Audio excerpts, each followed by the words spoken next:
Јас не знам што треба да направам. Треба да побарам азил некаде во некоја друга земја. Да ги повикам сите овие луѓе да побараме заеднички масовен азил. Се мислеше дали да бара азил од именатата власт, како што вели таа криела криминал, а заврши како осомничена за криумчарење на 700 килограми кокаин.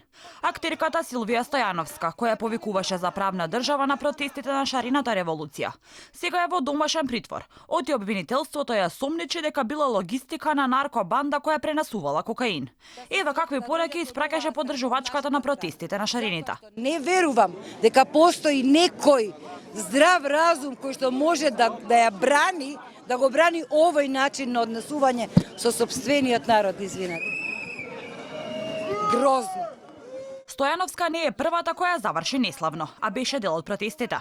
Предводникот на револуцијата и сегашен екс-пратеник Павле Богоевски си поднеса оставка. Оти во јавноста се појави разговор во кој тој нарачува полче од недозволива наркотична супстанца. Тој не одговараше ниту прекршочно, ниту кривично, а еве како ги водеше протестите каде бараше правда за сите и слобода на работата на СЈО. Тргни ги канчите од СЈО!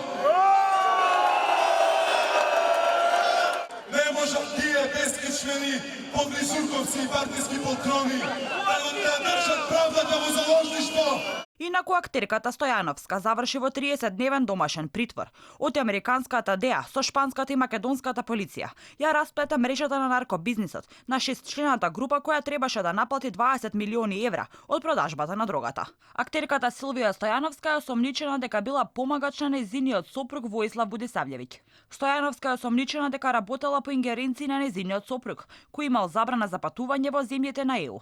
Како дел од мрежата бил и братот на Будисављевиќ, резидент на Белгија.